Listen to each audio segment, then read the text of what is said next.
o que é a OAB, né? O que é OAB, OAB, OAB, OAB, OAB? O que é a OAB? O que é o órgão OAB? A entidade de classe que foi criada para regulamentar, fiscalizar, coordenar, transparecer, né? Legitimar também, obviamente, o exercício da advocacia no país, no Brasil. Pelo registro histórico, a OAB entidade de classe, em 1930 foi criada a OAB. E a prova da OAB? O exame de ordem que é tão importante para a advocacia, para o advogado, para os bacharéis em direito, aqueles que estão ali, 8º, 9º período, né, que chega aquela fase em que a pessoa fica muito preocupada, ansiosa, na preparação para o exame, né, querendo ser aprovada, às vezes ainda estudando. Aconteceu isso comigo, né, na época eu fui aprovado ainda no 9º período de faculdade, foi muito importante para mim quando eu fui aprovado. Mas sei que o exame, às vezes ele consegue, né, atingir ali o candidato de uma forma, ele consegue mexer com o candidato, fazendo com que ele pense que não é capaz de passar de primeira, ou mesmo que ele não é capaz de, com seu esforço próprio, conseguir a aprovação. Isso é normal, né? Acontece, ninguém é de ferro, faz parte da vida de lutas, de estudo, de contratempos, enfim. O exame de ordem não é difícil, né? Difícil é querer fazer o exame de ordem de qualquer jeito, difícil é querer ser aprovado de qualquer jeito. Isso, para qualquer preparação, não existe, né? Tem que ter uma preparação para que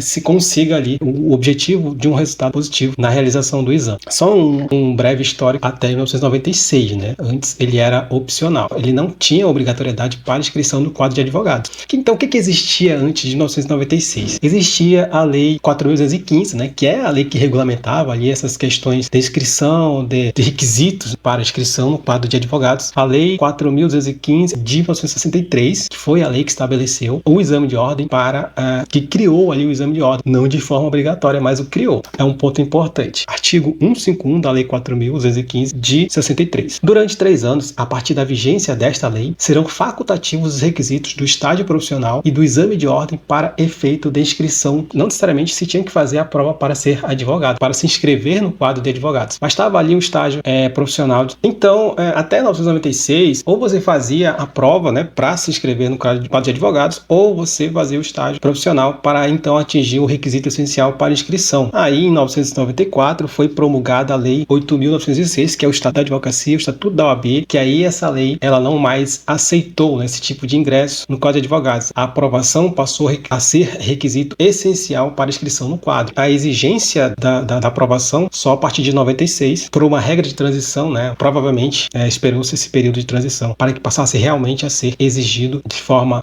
objetiva a aprovação no exame de ordem, a partir de 96. Aí está lá no artigo 8 do Estatuto da OAB, para inscrição como advogado é necessário, tá? Da inscrição. Para inscrição como advogado é necessário capacidade civil, diploma ou certidão de graduação em direito, título de eleitor e quitação do serviço militar, aprovação em exame de ordem. Aqui, aprovação em exame de ordem, né? Exigência da Lei 8.906 de 94. E aí, a partir de 96, nós tivemos aí várias provas, né, da OAB. Lembrando que nessa época não havia ainda uma organização em relação à aplicação da prova.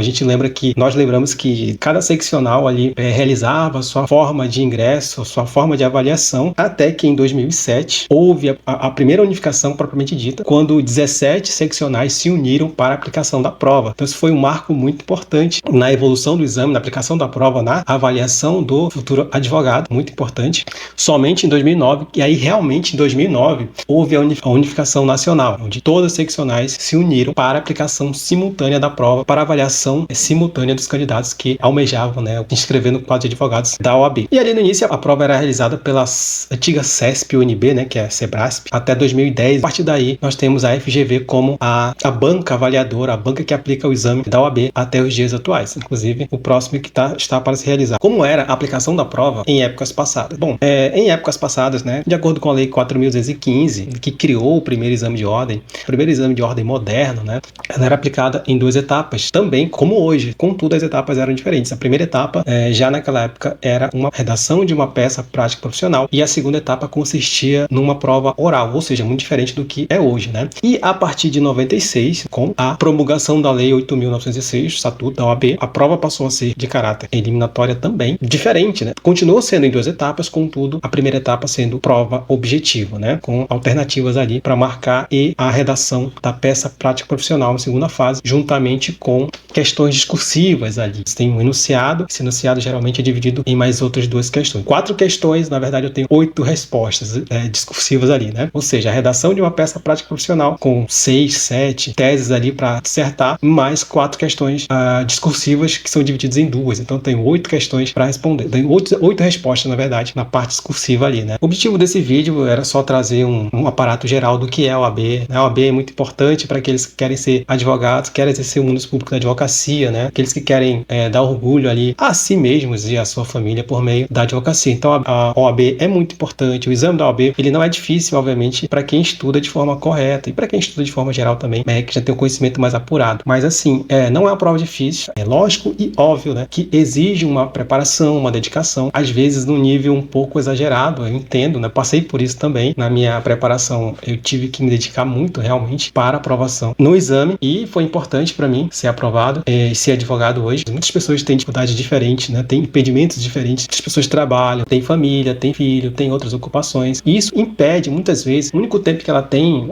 muitas vezes, é aquele tempo que ela vai para a faculdade, né? E tem ali um momento de contato direto com o aprendizado, com o direito. Isso é muito compreensível. Contudo, é importante ter uma direção específica na preparação, né? Que é um período ali que você realmente está se preparando para uma prova que é muito importante, que você só vai ter que passar uma vez na vida. Isso já é um bom incentivo. Aí muitas pessoas gostam de estudar, fazer cursinho, outros gostam de estudar sozinhas em casa, gostam de ter... Existem muitas maneiras de se estudar para a OAB, né? A parte mais interessante é você encontrar o seu jeito de aprender, o jeito que melhor você consegue o aprendizado, as matérias, e conseguir aprender de fato para colocar em prática na realização do exame. Isso é muito importante, porque no final das contas o importante é ser aprovado, né? Então esse vídeo aqui foi mais para trazer um aparato geral do que é a OAB, a importância da OAB na sociedade, no Estado democrático. Espero que vocês tenham gostado do vídeo. Se inscreva no canal, que eu vou estar colocando aqui conteúdos exclusivos para o exame de ordem segunda fase, né? Para você que gosta, porque precisa ou vai fazer segunda fase em direito penal, ou até em outras áreas, porque alguns ensinamentos valem para qualquer área, principalmente na metodologia de estudo. Continue acompanhando o canal, que